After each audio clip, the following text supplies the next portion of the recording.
देखा होगा भारती जो एक कॉमेडियन थी, उसने पहले कुछ यीशु को लेकर टिप्पणी करी थी। उस टिप्पणी को लेकर उसने माफ़ी भी मांगी। काफ़ी उसने बार कहा मुझे नहीं पता था ये शब्द प्रभु से रिलेटेड है, मैंने तो जस्ट वैसे ही, क्योंकि जब हम एक मंच पे खड़े होते हैं हमें नहीं पता होता कि हम लोग क्या बोल रहे हैं क्या नहीं कर रहे। जब मैं भी एज ए पुलपिट पे खड़ा होता हूँ कई बातें ऐसी बोल जाता हूँ जो शायद गलत हो सकती हैं, लेकिन कई बार लोग बहुत सी छोटी छोटी बातों का बवाल मचाते हैं और ये चीज़ हम लोग इग्नोर भी करते हैं कई बार एक दूसरे की। बाइबल बताती है परमेश्वर के लोगों को उसने उद्धार का द्वार बनवाया है। हालेलुया। परमेश्वर के लोग शांति का प्रतीक हैं, परमेश्वर के लोग दयावंत हैं, माफ़ करने वाले हैं। आप लोग क्षमा के पात्र बनाए गए हैं, आप लोगों को क्षमा करा गया है आपके गुनाहों से, और परमेश्वर चाहता है कि आप लोग दूसरे को भी क्षमा करें। हालेलुया। लेकिन अभी जो ट्रेड सोशल मीडिया पे चल रहा है भारती के अगेंस्ट में, मैं कोई भारती का सपोर्टर नहीं, लेकिन एक ऐसा पास्टर, ऐसा हम लोग मसीहत में जब हैं, ऐसा हम लोग जब खुदा में हैं, परमेश्वर को समझे। प्रभु ने कहा है तुम क्षमा के द्वार हो, तुम्हें क्षमा करने वाला ठहराया है। और आज हम ही लोग उन पे बार बार नालिश करें, हम ही लोग ऐसी ऐसी पोस्टें फैलाएं कि उन्होंने बुरा बोला था इसलिए उनके साथ ऐसा हो रहा है, उन्होंने ऐसा करा था। आप लोगों को मैं ध्यान दिलवाना चाहता हूँ, उन्होंने माफ़ी भी मांगी थी तीनों ने मिलकर, क्या है फराह खान हो, क्या है भारती हो, क्या है रवीना टंडन हो। लेकिन उसके बावजूद भी मसीही लोगों में से कुछ ऐसे लोग हैं जो पोस्टें बना बना के भारती के अगेंस्ट एक ट्रेड चला रहे हैं। भारती ने मसीह के लिए बुरा बोला था तो उसके साथ ऐसा हो गया। परमेश्वर कभी भी ऐसा नहीं करेगा। परमेश्वर क्षमा करने वाला परमेश्वर है। परमेश्वर ने आप लोगों को क्षमा करा है। आप लोग दूध के धुले हुए नहीं आए थे, हम लोग दूध के धुले हुए नहीं आए थे। हम सबों में गलतियां थी, आज भी हैं, हम आज भी गलतियां करते हैं, पहले भी करते थे। लेकिन आज अगर भारती को देखें तो उसने बाद में क्षमा भी मांगी थी, लेकिन आज क्या चल रहा है पोस्टों में, भारती ने गलत बोला था इसलिए चल गया। मैं आपके सामने एक बाइबल की कहानी बताना चाहता हूँ और यही वचन आज हम लोगों को समझने की ज़रूरत है। एक बार राजा के सामने कोई उसका एक कार्यकर्ता जिसके पास कुछ कर्ज था, जब वो राजा के सामने उपस्थित होता है, राजा कहता है इसका जी सारा कुछ बेच कर जो भी कर्ज है वो इसका उतारा जाए। वो क्या क्षमा मांगता है, राजा से विनती करता है, और राजा भी हम्बल होकर, राजा भी दीन और नम्र होकर उस व्यक्ति का कर्जा माफ़ कर देता है। और जैसे ही वो व्यक्ति बाहर जाता है, जैसे महल से बाहर निकलता है, उसको अपना कोई दास संगी दास मिलता है और वो भी उसका कर्जदार होता है, लेकिन जितना राजा ने क्षमा करा था उससे बहुत कम का। लेकिन वो व्यक्ति जिसका राजा ने कर्जा क्षमा करा था, वो जैसे ही अपने सामने वाले कर्जदार को देखता है, ये बात भूल जाता है कि राजा ने मेरा कर्जा माफ़ करा है तो मुझे भी इस अपने संगी दास का कर्जा माफ़ करना चाहिए। हालेलुया। लेकिन वो कर्जा माफ़ नहीं करता। वो क्या करता है, उसकी कॉलर पकड़ता है, उसका गला दबाता है और उसे बंदी गृह में डाल देता है कि जब तक ये कर्जा नहीं भरेगा तब तक ये वहीं रहेगा। और ये बात कुछ लोग वहाँ खड़े देख रहे थे। आप देखो, कोई बात छुपी नहीं है। लिखा है जो कानों कान सुनते हो वो छत पे से प्रचार करा जाएगा। हालेलुया। उन लोगों ने जाके राजा को बताया कि राजा तूने तो इसका कर्जा माफ़ कर दिया था, लेकिन इसने आगे अपने व्यक्ति का कर्जा माफ़ नहीं करा। राजा को गुस्सा आता है। राजा उन लोगों को, उसको व्यक्ति को बुलाता है और कहता है क्या मैंने तेरा कर्जा जैसे माफ़ करा था, तुझे भी अपने संगी दास का कर्जा माफ़ नहीं करना चाहिए था? और कहता है अब इसको बंदी गृह में तुम भी डाल दो अपने सिपाहियों से, कहता है, और कहता है कि जब तक ये भर नहीं देगा एक एक पाई पाई तब तक ये वहीं रहेगा। इस कहानी से जो बाइबल में लिखी है, हम समझ जाते हैं कि हमारे गुनाहों को प्रभु ने क्षमा करा उस क्रूस के द्वारा। हम पापी थे, हम लोगों ने आज भी पाप करे हैं, कल भी कर रहे थे और आगे भी हम करते हैं। लेकिन हम क्या करते हैं, प्रभु तो प्रभु से तो क्षमा चाहते हैं, प्रभु से तो हम क्षमा मांगते हैं, लेकिन हम आगे क्षमा करना नहीं चाहते। हम आगे क्या करते हैं, अपने गुस्से को बनाए रखते हैं। कोई व्यक्ति हमें दिखता है, जैसे आज भारती के बारे में ही, जैसे उस पर ड्रग्स का केस चल के शुरू हुआ, लोग उस पर, जो मसीही लोगों में से ही अपने आप को लीडर्स बोलते हैं, अपने आप को बिलीवर्स बोलते हैं, अपने आप को कोई ना कोई पास्टर कुछ भी बोलते हैं, वो सब निकल के आ रहे हैं। भारती ने प्रभु के लिए बुरा बोला था, आज देखो उसका समय आ गया, बीज बोया था तो फसल मिल गई। ये चीज़ें आप पे शोभा नहीं देती। आप परमेश्वर में दया करने वाले लोगों, आप क्षमा करने वाले लोगों, आप लोगों को दूसरे की भलाई के लिए चुना गया है, दोष लगाने के लिए नहीं चुना गया। हालेलुया।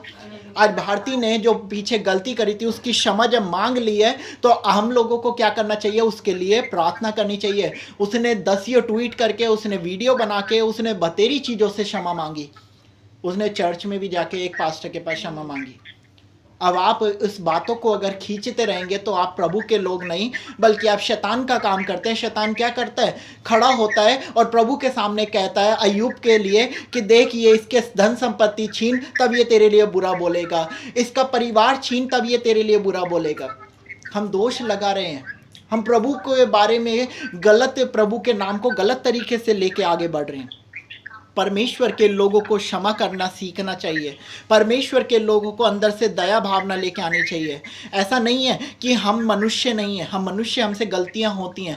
लेकिन अभी जो लोग अभी गलत ट्रेड चला रहे हैं, आज यही नहीं, ये तो अभी सोशल मीडिया पे है, अपने ऑफिसों में हो, अपने घरों में हो, अपनी बहुत सी जगहों पे हो। बाइबल बताती है यदि तुम क्षमा ना करोगे तो तुम्हारा स्वर्गीय पिता भी तुम्हें क्षमा नहीं करेगा। हालेलुया। परमेश्वर के वचन को जानो, परमेश्वर के वचन को समझो, परमेश्वर के वचन में चलो, तब आशीष पाओगे। सिर्फ सुनने वाले या समझने वाले आशीष नहीं पाएंगे, उस पे चलने वाले आशीष पाएंगे। आज परमेश्वर का कलाम हमें क्षमा करना सिखाता है, दया करना सिखाता है, भलाई करना सिखाता है। जब हमारे केस चल रहे थे, हमारे केसों में भी हमने ये नहीं बोला कि नहीं हम लोग उनको सज़ा दिला के ही छोड़ेंगे। हमने कहा हम उन्हें क्षमा करते हैं, लेकिन हमारी प्रार्थना सभाओं को जैसे पहले चलती थी बस वैसे चलने दिया जाए। और हमने जितने भी हमारे दोषी थे, जिन्होंने भी हमें मतलब पीटा, जितना भी कुछ करा, हमने उन्हें क्षमा करा। हालेलुया। हमने बाद में उनके लिए कोई अगेंस्ट केस के लिए नहीं डिमांड करी। हमने बाद में उनके लिए यही कहा कि हम उनसे कुछ नहीं चाहते, सिर्फ हम चाहते हैं हमारी प्रार्थना दुआ वैसे ही चलने लग जाए। क्योंकि परमेश्वर के लोगों को सीखना है अंदर से क्षमा करना। आगे बदला लेना परमेश्वर का काम है, बदला परमेश्वर लेगा, लेकिन बाइबल बताती है इससे तू आनंदित ना होना, क्योंकि हो सकता है परमेश्वर अपनी मंशा को बदल दे। ये भी बाइबल में लिखा है कि तेरे शत्रु पे जब विपत्ति आ जाए तो तू आनंदित मत होना। कहीं ऐसा ना हो परमेश्वर अपनी कल्पना को बदल दे, अपनी मन की इच्छा को बदल दे और बदल के तेरे साथ वैसा कार्य करने लग जाए। आज प्रभु के लोग समझ जाएं वो कैसी चाल चलते हैं। आज परमेश्वर के लोग समझ जाएं उनको चुना है परमेश्वर में दूसरे की भलाई के लिए, प्रार्थना के लिए, दुआ के लिए, दूसरे के उन्नति के लिए, दूसरे को क्षमा करने के लिए। और यही चीज हम देखते हैं दाऊद के जीवन में। दाऊद ने शाऊल के साथ क्या करा था।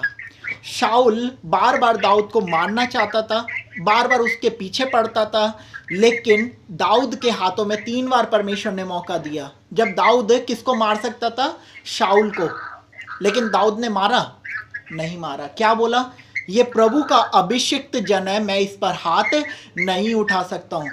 जब शाऊल के ही दास ने जो हथियार ढोने वाला था, शाऊल के कहने पे शाऊल को मार दिया तलवार से, उसके बाद भाग के दाऊद के पास आया और बताया कि मैंने शाऊल को मारा है उसके कहने के अनुसार, तो दाऊद ने उस व्यक्ति को भी मार दिया कि तूने अभिषिक्त व्यक्ति को मारा है।